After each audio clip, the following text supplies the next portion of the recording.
An 18-year-old athlete went to a party island with his friends. Everyone came home. He didn't. 2 days later, they found his body, with an injury to the back of his head that nobody can explain. This is the Nolan Wells case, and here's what still doesn't add up. He said based on the examination of the body, he cannot rule out foul play. He talked about he found red discoloration when he cut open into the back of his head. And this has been a difficult journey. Losing a child truly breaks your heart.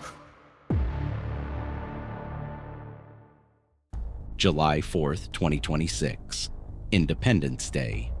A boat full of teenagers pushes off toward Horn Island, an 11-mile ribbon of sand off the Mississippi Gulf Coast, so remote it has no roads, no buildings, no cell service.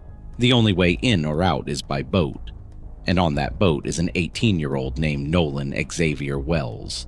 He wasn't just any kid on a holiday trip.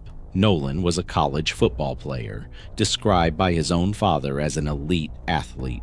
He was supposed to head back to school days later to start training camp for the upcoming season.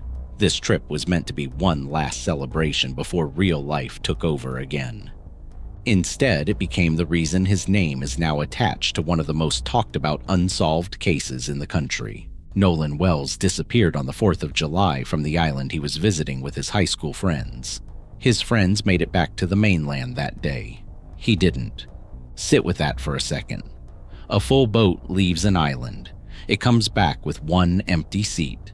And somehow, nobody sounds the alarm until hours later. So let's rebuild the timeline, piece by piece, exactly as it's been reported. Wells was last seen boating with friends around 3 p.m. on Saturday, July 4th near Horn Island, a barrier reef reachable only by boat. He was wearing blue swim trunks and sunglasses, a completely ordinary detail.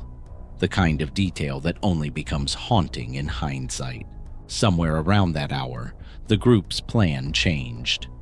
Wells traveled to Horn Island with his friends, but he didn't return with the group that afternoon as originally planned. Why not? That's the first crack in this story, because the people who were there don't even agree on what happened next. Some told investigators that Wells chose to stay behind on the island, expecting to catch a ride back later with someone else. Others insist the original plan was for him to leave with the group that same afternoon. Two contradicting versions of the exact same afternoon from the exact same group of friends. And somewhere inside that contradiction is the last confirmed moment anyone says they saw Nolan Wells alive. Then, hours pass. No word from Nolan, no text, no call, nothing. Wells' mother contacted the sheriff's office about her son around midnight, heading into July 5th. Picture that phone call. A mother dialing the police in the dead of night because her son never came home from what was supposed to be a fun boat trip with friends he'd known for years. Search efforts launched. And 2 agonizing days later, on July 6th, Nolan Wells' body was recovered from the water off Horn Island. Officials had an explanation ready almost immediately. Authorities said they believed Wells had drowned and did not suspect foul play. A tragic accident on a stretch of water known for being dangerous. Case closed, at least. That's the story Mississippi officials seemed ready to tell the world, except his family wasn't buying it, not for a second. The family of Nolan Wells does not accept that his death was an accidental drowning, according to their attorney, civil rights lawyer Ben Crump. And Crump isn't working off a gut feeling here. He's built a list of specific, pointed questions that nobody in Jackson County has fully answered. Question 1. The phone. According to Crump, Wells' friends took the teen's phone with them when they left Horn Island. When the family later got the phone back, messages had already been deleted. Let that sink in for a moment. If you're wading into open water for an afternoon swim, surely handing your phone to a friend so it doesn't get destroyed makes sense. Some locals even told reporters that it's completely normal out there, a safe, dry place to stash it while you're in the water. On its own, that detail means nothing. But a phone that comes back with messages already deleted? That's not keeping it dry. That's a phone somebody deliberately went through. Question 2. 200 witnesses, and not one who saw anything. Crump has asked why nobody saw Wells drown or saw anyone struggling in the water. This despite the fact that, according to the family's own attorney, roughly 200 people were on Horn Island that same day. 200 people on a beach known for holiday crowds and parties. And somehow, not a single witness saw an athlete, a strong swimmer, in visible distress. Think about how fast a drowning call spreads on a crowded beach. Someone screams, people scramble, phones come out before lifeguards even move.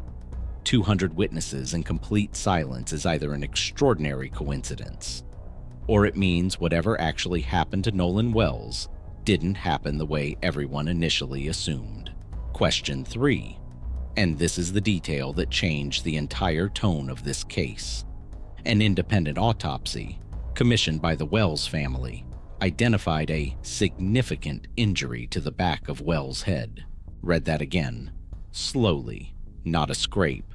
Not the kind of surface mark you'd expect from 2 days of a body drifting against rocks and debris in open water. A significant injury to the back of the skull. Now here's where I owe you complete honesty, because this case has attracted a flood of speculation online, and I refuse to feed you rumors dressed up as confirmed fact. The independent autopsy commissioned by the family was, in the family's own attorney's words, inconclusive. A head injury was documented. What actually caused it was never determined. It's medically consistent with an impact that happened before Nolan entered the water. It's also medically consistent with 2 days of a body being pushed against rocks, pilings, or marine debris in rough surf. The family's own hired experts could not close that gap. But here's why that unresolved gap matters more, not less. Because the official investigators haven't publicly closed it either. In the days following the release of the independent autopsy findings, the sheriff's department investigating Wells' death made no public statement about the case. Total silence. From the one office that's actually supposed to have answers. And then there's a fourth thread, one the sheriff's own office pulled on themselves, using a word you don't hear in a routine drowning investigation: altercation. The sheriff's office publicly asked anyone who had been on or near the northwest tip of Horn Island to come forward with photos or video, specifically footage depicting alleged altercations, or containing images of, or believed to include, Nolan Wells. Stop and think about what that request actually reveals. Investigators weren't just asking, did anyone see him swimming that day? They were asking if anyone had footage of a physical fight. That specific word doesn't appear in an official public appeal by accident. Something, some tip, some witness account, some fragment of information investigators received put the word altercation directly on the sheriff's radar as something worth chasing down. So lay all four threads next to each other. A phone that came back with deleted messages. 200 people on that beach and 0 eyewitnesses to an actual drowning. An unexplained significant head injury. And an official public request for footage of a possible altercation. Individually, each one of these could have a perfectly innocent explanation. Lined up together, they're exactly why this case has refused to quietly close. There's one more thread here, and it's one this family says can never be separated from everything else. Race. Attorney Ben Crump has pointed out that Nolan was the only African-American member of his friend group, and has said publicly that this fact forces uncomfortable echoes of Mississippi's history that the family simply cannot set aside. Nolan Wells is not with us today. He was with his friends. They went out on Horn Island, as Charles said. He was the only black teenager that was there. That's not a footnote. A true crime breakdown gets to skip past for the sake of a tidier story. It's central to why this family is pushing this hard against the accidental drowning label, and why they don't trust an official investigation to move quickly, transparently, or fairly on its own. Now, To be fair to investigators, because a responsible breakdown doesn't pick a side and start cheering for it, the sheriff's department hasn't simply stonewalled this family. Sheriff John Ledbetter told the Associated Press that Wells' friends have been cooperating fully with the investigation. Nobody has been named a suspect. Nobody has been arrested. Nobody has been charged with anything. And the people who actually know these waters back the drowning theory with hard, lived experience. A boat operator familiar with the area told reporters that he personally knows people who grew up around Horn Island and still lost their lives there, that the currents can pull a person under before they even realize they're in danger, regardless of how physically fit or athletic they are. That's not nothing. Crump has argued it's unlikely Wells drowned because he knew how to swim, but as anyone who's actually spent real time in open water will tell you, being a strong swimmer and surviving a rip current are two completely different skill sets. Horn Island's currents don't check your athletic resume before they pull you out. So which is it? A genuine, tragic drowning at a remote, unsupervised barrier island where locals openly admit deaths have happened before? Or something else entirely? Something that starts with the word altercation investigators are actively chasing, and ends with a head injury nobody can fully explain away. Right now, honestly, nobody outside that active investigation actually knows. And that uncomfortable uncertainty is exactly where this story sits today. Here's what we can say for certain. A cause of death is still officially pending. The investigation remains open.